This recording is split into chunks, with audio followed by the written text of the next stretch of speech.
Alors merci Madame Maraoui. Je souhaite tout d'abord donc remercier nos collègues du département de Relizane, donc de l'université de Mostaganem, de leur accueil. Merci d'avoir organisé cette journée d'études, donc qui s'inscrit, comme l'a rappelé Monsieur Sahi, dans le cadre d'un projet PRFU.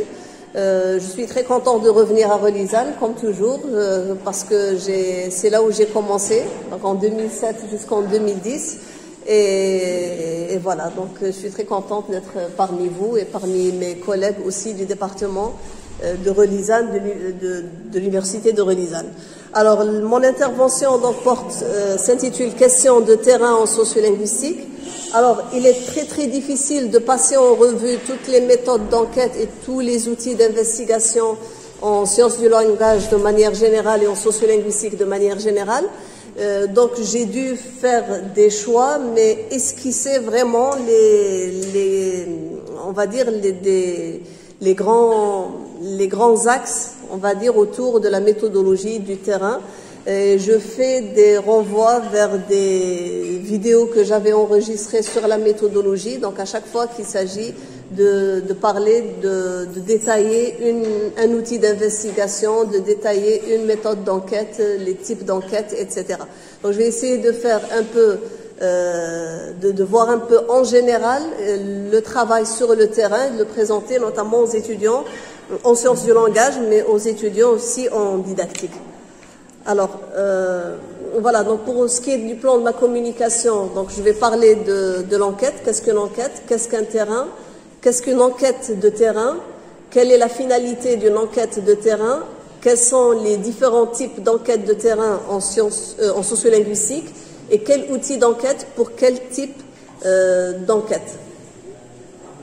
Alors, qu'est-ce qu'une enquête? Alors, on va s'intéresser d'abord aux définitions communes de ce qu'est une enquête et de ce qu'est un terrain. Alors, selon le Robert, l'enquête, c'est une recherche méthodique reposant sur des questions et des témoignages. Je souligne les mots-clés. Et selon Larousse, c'est une étude d'une question faite en réunissant des témoignages et des expériences, une enquête scientifique. Ça, c'est le sens que l'on donne à une enquête scientifique. Donc ça, c'est vraiment des définitions très communes de ce qu'est l'enquête. Concernant le terrain, c'est spécialement le terrain, c'est le lieu de l'action, de l'observation, travail, enquête de terrain en ethnologie, on parle d'enquête de terrain, on parle d'un homme de terrain en contact direct avec les gens, les réalités. Un chercheur, c'est aussi un homme et une femme de terrain, on va le voir. C'est aussi le lieu scientifique où s'exerce, lieu où un scientifique exerce sa recherche dont il étudiera les résultats en laboratoire. Alors je fais un renvoi vers une vidéo ici où je détaille la notion de terrain en SDL. Alors qu'est-ce qu'une enquête de terrain, maintenant en sciences du langage? Alors une enquête, c'est d'abord, comme la définissent tous les chercheurs en sciences du langage, c'est une rencontre entre deux personnes différentes, c'est-à-dire l'enquêté et l'enquêteur. C'est à travers ces différences que va se construire l'information scientifique. C'est-à-dire que le chercheur, il va sur le terrain pour rencontrer des gens auprès de qui il va enquêter, et c'est à partir des informations que lui fournissent les enquêtés qu'il va construire ce qu'on appelle le corpus. Et à partir du corpus, dès qu'il est soumis à l'analyse, il va construire une information scientifique. C'est aussi une relation interculturelle, le travail sur le terrain. Le terrain, ce n'est pas un endroit où on va pour ramener uniquement des données, mais il y a quelque chose qui se passe entre l'enquêté et l'enquêteur et l'enquêté. Donc il y a des éléments qui sont de l'ordre de l'interculturel, du relationnel qui se passe entre l'enquêteur et l'enquêté. Alors, c'est une relation interculturelle, différence profonde entre les deux acteurs, c'est-à-dire l'enquêteur et l'enquêté, mais surtout différence de par l'objectif du questionnaire qui va tenter de transformer une parole en fait scientifique. C'est-à-dire vous allez sur le terrain, vous collectez du discours, vous collectez des pratiques, et ces pratiques, vous allez les soumettre, comme je viens de le dire, à l'analyse, et vous allez en faire des faits scientifiques. Je rappelle, l'objet de recherche, c'est d'abord un objet social, commun. On le transforme en un objet scientifique lorsqu'on fait de la lecture autour de cet objet social. Et ensuite, on le transforme en objet d'enquête lorsqu'on le soumet nous-mêmes à l'enquête. Alors, l'enquête sociolinguistique permet d'étudier un phénomène sociolangagier à partir du contexte de sa production sur le terrain où il se produit. Alors qu'il s'agisse d'un terrain ordinaire, d'un terrain physique, une classe, une entreprise, la rue de manière générale, ou d'un terrain numérique, d'un terrain virtuel, les réseaux sociaux par exemple. Alors, parler de terrain, c'est pas...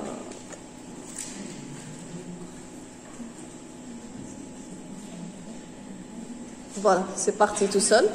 Alors, parler de terrain, c'est parler aussi de contextualisation. La contextualisation nécessite le recours à l'interdisciplinarité, c'est-à-dire quand vous allez sur le terrain, vous allez travailler sur un sujet, sur un objet de recherche donné, il vous faut aussi des éléments contextuels, des informations autour des sujets. Et là, vous allez devoir chercher donc dans d'autres disciplines des informations ou dans d'autres contextes des informations liées à votre sujet. Alors le choix du bon terrain est conditionné par celui du bon sujet. Le sujet aussi montre le terrain. Le sujet montre le terrain comme intéressant, d'accord ? Et le terrain enrichit le sujet en suggérant aux chercheurs de nouvelles pistes de recherche. D'accord, c'est pas grave. Donc, le choix du bon terrain est conditionné par celui du bon sujet. Le sujet montre le terrain comme intéressant et le terrain enrichit aussi le sujet en suggérant aux chercheurs de nouvelles questions de recherche. Parce que quand on va sur le terrain, on y va armé avec de la théorie, des lectures. Et quand on arrive sur le terrain, on va découvrir d'autres faits. On va collecter, on va être confronté à de nouvelles questions que nous n'avons pas prévues forcément au départ. Et d'où l'intérêt donc du terrain et d'où la nécessité de rester ouvert aussi,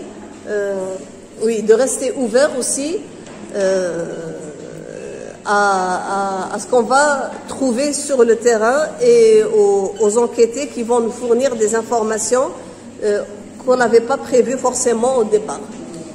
Alors, un terrain se construit. C'est un processus qui met en jeu dans des situations hétérogènes des agents impliqués dans des relations sociales complexes. Donc, sur le terrain, on va trouver des situations hétérogènes, des situations complexes, et les agents impliqués dans une relation sociale, c'est toujours l'enquêteur et l'enquêté, et il faut, sur le terrain, rendre compte aussi de cette complexité. Nous allons voir un peu par la suite comment rendre compte de cette complexité, du rapport impliqué-compliqué, si vous voulez, qui va se passer entre l'enquêteur et l'enquêté. Alors, la sociolinguistique de terrain se distingue donc d'une linguistique où le terrain ne serait qu'un décor.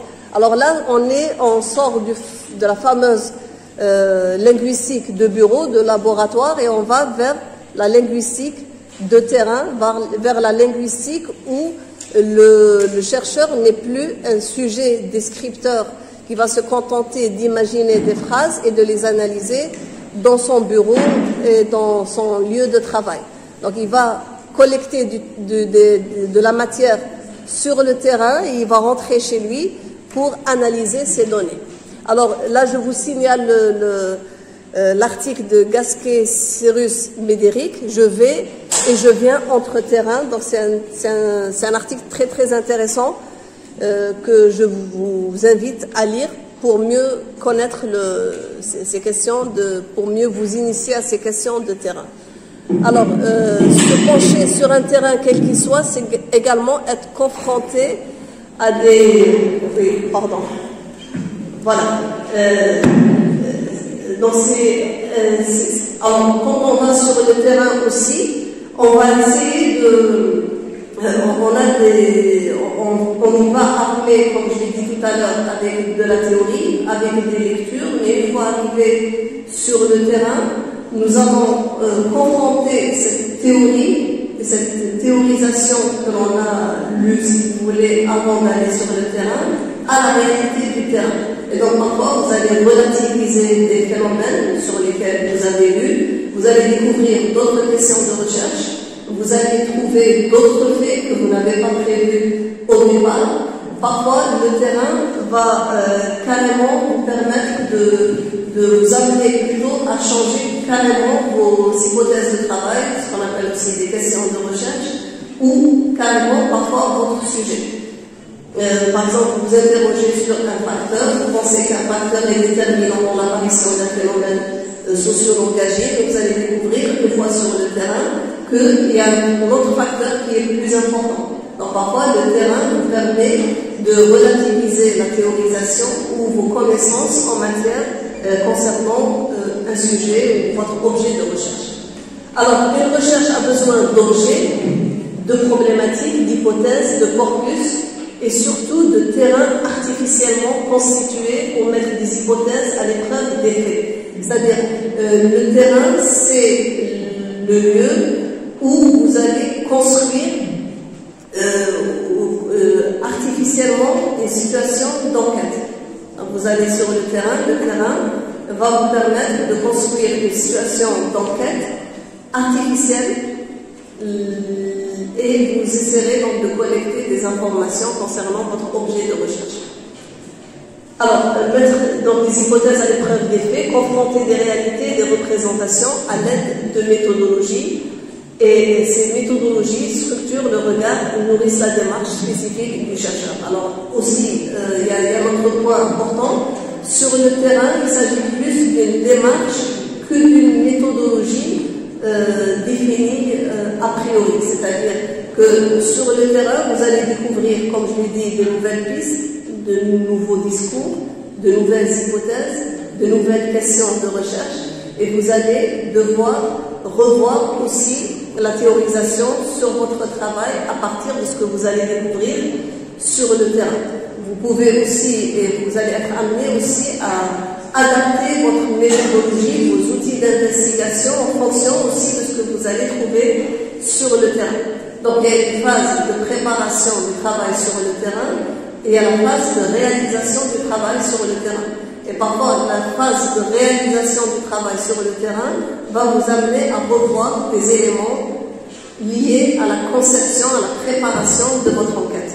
Préparation méthodologique, mais préparation théorique aussi. Alors, quelle est la finalité d'une enquête de terrain? C'est de répondre dans un premier temps à la question centrale, la problématique si vous voulez, une question précise, et aux différentes questions de recherche. Alors, la question centrale doit être concise, claire, précise, pertinente, univoque, je le rappelle. L'enquête sert aussi à collecter les données informatives, qualitatives. Le chercheur se rend sur le terrain, comme je viens de le dire, armé de ses connaissances et d'outils d'investigation, du matériel qui sert à consigner les données, c'est-à-dire un enregistreur ou un téléphone ou n'importe quel moyen pour consigner les données ou pour enregistrer les discours ou pour enregistrer les pratiques linguistiques. Alors, le terrain aussi requiert des lectures, donc une préparation théorique. Avant d'aller sur un terrain, il faut lire ce qui a été fait sur ce terrain ou sur des terrains voisins ou similaires pour voir un peu comment le travail de recherche sur le terrain a été mené, comment le travail d'investigation a été mené, quel a été le choix des outils d'investigation faits par d'autres chercheurs qui ont travaillé sur des terrains comme le vôtre, etc. Donc, il faut faire beaucoup de lectures théoriques sur le sujet, déjà, abordé à partir d'un terrain donné, et il faut faire des lectures aussi sur la méthodologie, les méthodes d'investigation. C'est très important parce que souvent, dans le cadre de la mémoire, on pense que la lecture se fait uniquement sur la théorie. Elle se fait sur la théorie, mais elle se fait aussi sur la méthodologie. Comment élaborer un questionnaire, comment élaborer un entretien, comment élaborer un guide d'entretien, comment mener une observation sur le terrain, etc. Donc il faut faire ces lectures pour voir les avantages, les inconvénients de chaque outil d'investigation, les limites de chaque outil d'investigation, et voir comment on peut, par exemple, opter pour une méthodologie intégrée, c'est-à-dire choisir une ou deux méthodes d'enquête qui se complètent dans le cadre d'un mémoire de fin d'études. Alors le travail sur le terrain se fait en amont et en aval. Alors il y a une préparation du terrain par le biais des lectures et une élaboration des outils d'enquête. Donc dans le cadre de la préparation, on va faire des lectures, effectuer des lectures, et on va élaborer les outils d'enquête, le questionnaire ou l'entretien ou la grille d'observation.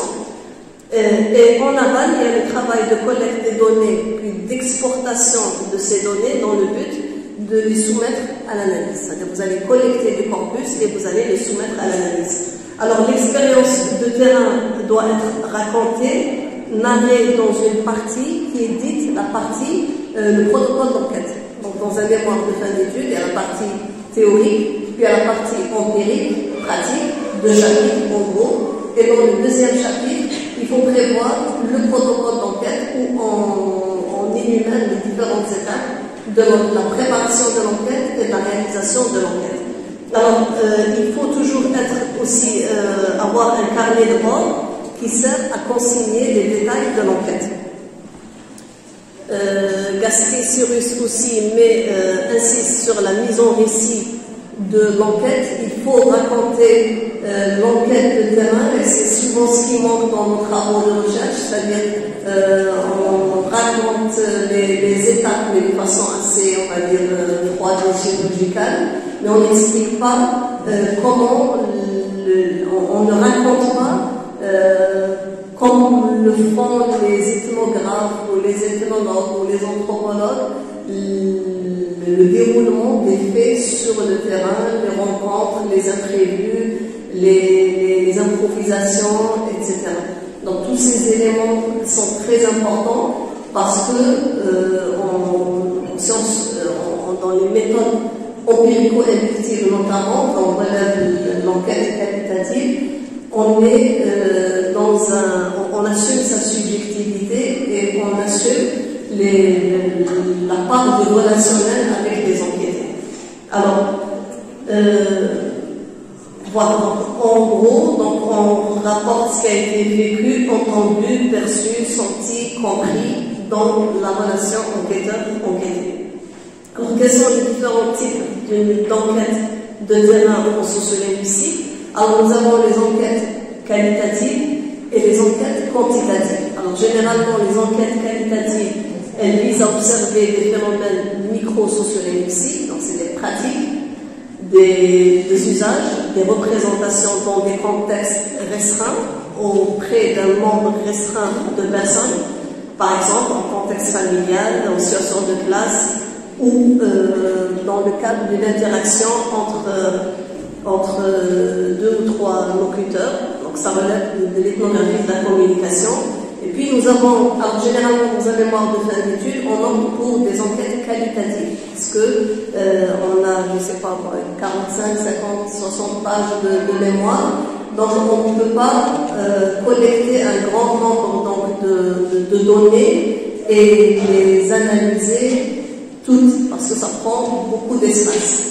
Et il nous faut un minimum de 200 pages ou 300 pages pour analyser on va dire un corpus conséquent. Donc généralement dans les mémoires de fin d'études, on opte pour un nombre restreint d'enquêtés pour un corpus assez restreint. Alors maintenant, pour ce qui est des enquêtes quantitatives, elles visent à observer des phénomènes de société. En sociolinguistique par exemple, ça peut être dans le cadre d'études macro-sociolinguistiques, donc tout ce qui se rapporte au statut des langues, aux représentations, mais en termes de tendance. Pour observer donc les tendances en termes de représentation et de pratique également. Alors, quel outil d'enquête pour quel type d'enquête? Alors, pour une analyse qualitative, les techniques d'enquête sont l'observation participante, l'entretien, le focus groupe, les entretiens semi-directifs, libres, les récits de vie, les biographies langagières, les enregistrements. Donc, vous avez des vidéos dans lesquelles j'ai détaillé chaque outil d'investigation, donc vous pouvez les consulter. Donc, les types d'entretien en sciences du langage, la technique de l'observation longitudinale quand il s'agit d'un corpus numérique. Pour une analyse quantitative, on opte pour le sondage, le questionnaire, les logiciels.